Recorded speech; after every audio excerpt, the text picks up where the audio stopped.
or around the globe. When you need to know what's making news, keep it here. News Radio 1080, KRLD, Fort Worth, Dallas.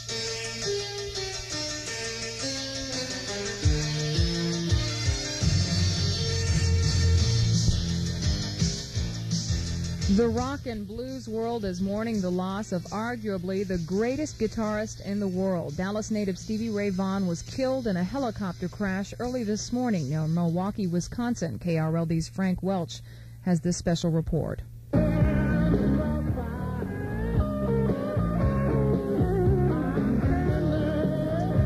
Grammy Award-winning guitarist Stevie Ray Vaughan had just finished playing a concert at the Alpine Valley Music Theater near Milwaukee last night when a helicopter shuttling Vaughan, the pilot, and 3 other musicians from the concert went down in fog.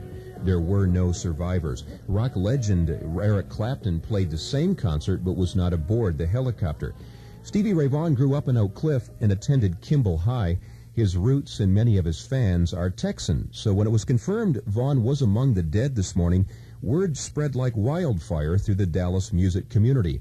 Hard Rock Cafe manager Rob Perez says he had to break the news to his employees. God, it's just terrible. I mean, he's a Dallas institution, and it's just really unfortunate. His blues influences here in Dallas were amazing, and we're really sorry to hear the news.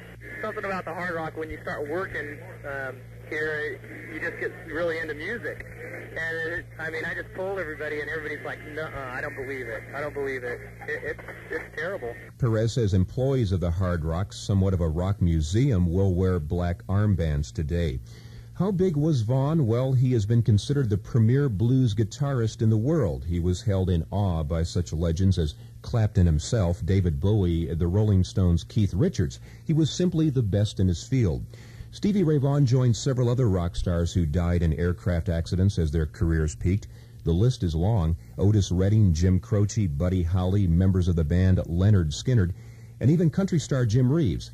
But what makes the loss seem even more tragic is that Stevie Ray Vaughan had cleaned up his act, recovered from drug and alcohol problems, and, according to Casey Monahan of the Texas State Music Office, had recently been making the best music of his career. You know, Stevie was doing great. I mean, ever since 86, he lived in Austin between 72 and 86, and that's where he formed Double Trouble and basically got his start.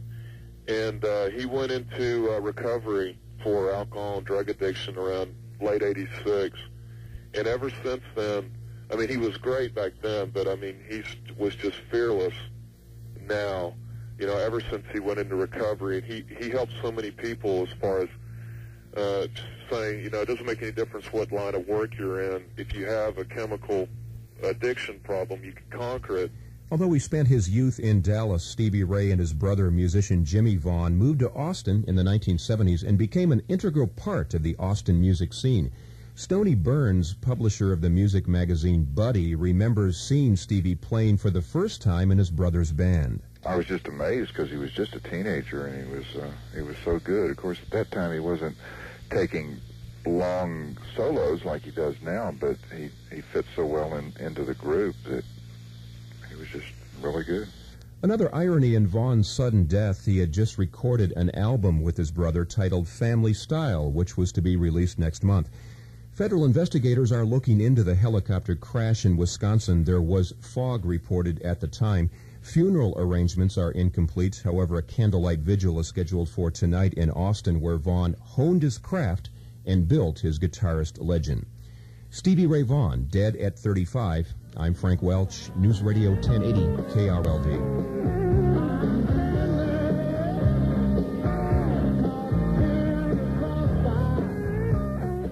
You're hearing News Radio 1080, KRLD. I'm Phil Adler. I'm Deann Balarjin. We talk about